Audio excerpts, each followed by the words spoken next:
KPRC Channel 2. This is Houston Newsmakers with Cambrell Marshall. Good morning and welcome to Houston Newsmakers. I trust you had a wonderful Thanksgiving and hopefully your holiday shopping has gotten off to a good start. For the first time ever, I'm starting a Houston Newsmakers program with something you might want to consider for the holidays. It's called Swabbed and Found, an adopted man's DNA journey to discover his family tree. And the author is KPRC Chief Meteorologist Frank Billingsley. Hello. Good morning. Thanks for having me. Good morning. It's kind of a different little environment for us. It is. We were fighting over whose mic was going to have here. So. I don't know which one I got. This has been an amazing thing. You know, I've known for all the time that I've known you that you've been adopted, and you knew that as well. What was it that, we're going to talk about the journey in a bit, but what was it that made you want to write a book about that journey? Well, the more I told people at dinner parties about this amazing sort of mysterious journey that I had, the more they said, you should write a book. And everybody has a book in them, right? I've heard that. I think Michener was 40 before he wrote his first book. But, you know, you get to about page 3 and you're like, you know, I think I'm going to go to Starbucks.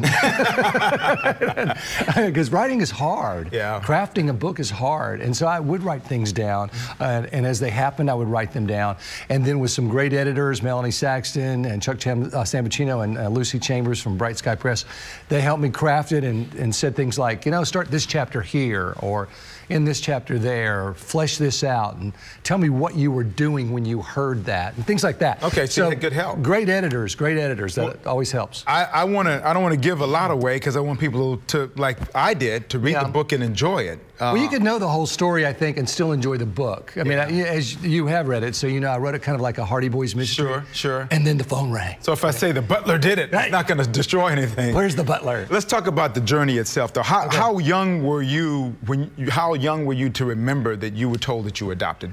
From the very beginning. Yeah, we had a book called The Chosen Child, which is sort of a go-to for a lot of people, and it talks about how your family chose you, and you're the chosen child, and everybody was so happy you were part of the family now. And it was a great book. My parents were always very open about it. They have been unequivocal, have they not? Your adoptive parents about you and how much they love you. We're talking about Pat and Jimmy now. Absolutely wonderful. That you could not have asked for better parents to be raised by. And to this day, you know, I go back to my high school reunions and they say, your mom and your dad, are they? I said, yep, they're alive and well. They're doing well. So, and there's Mom, Pat. She was the one that all my friends would call me and say, can I talk to your mom?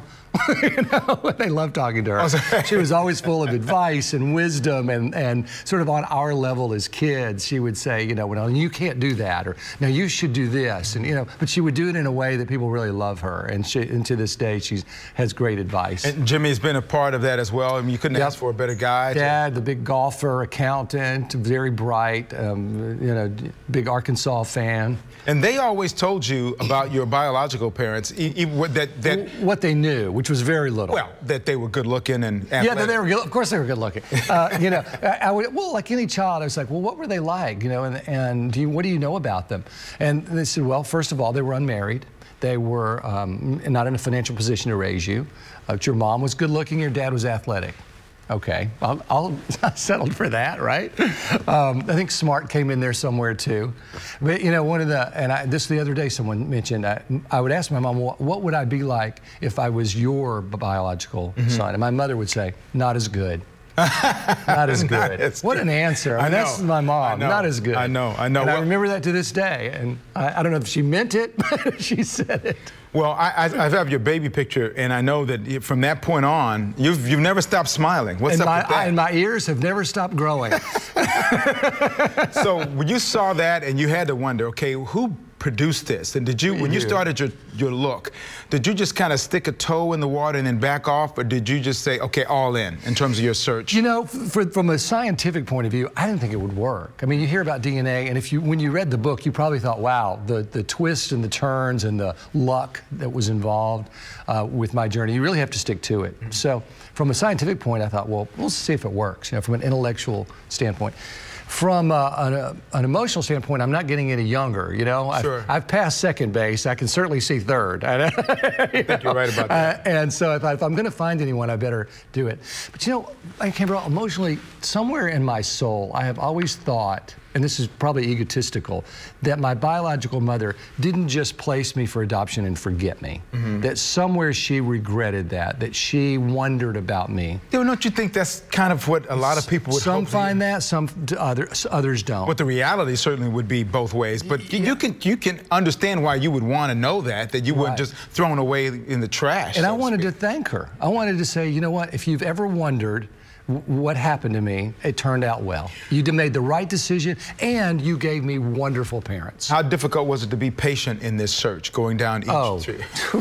You know, just to wait for the DNA test, because they count 750,000 parts of the genome of the 300 billion parts and of the chromosomes, and that is quality control. You know, Family Tree DNA is where I started, and there are certainly other testing companies, but they all want quality control so that when you get your results, they're correct.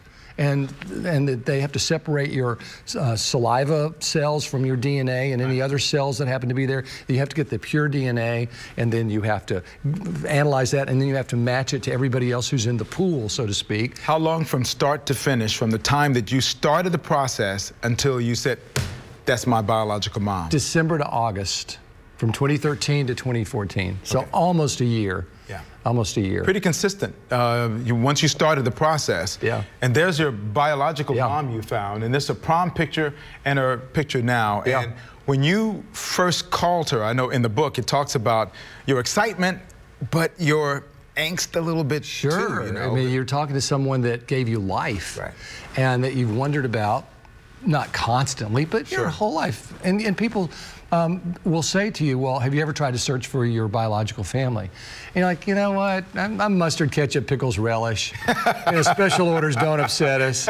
I don't know what I am. I'm kind of here. And by the way, you know Frank's personality over the years. You've known it, and that personality comes through in the book as well. It's written kind of like this, which always makes it wonderful. We have a wonderful time together. Our friendship is good and great, and I love that. And I can feel that in the book as well. Well, voice is the most important thing to a good story, I think. I mean, you have to have an empathetic character, which you have, and I like a little mystery. Like I always love the Hardy Boys and Nancy Drew, so a little of that. And then I think the voice of any book is the strong point.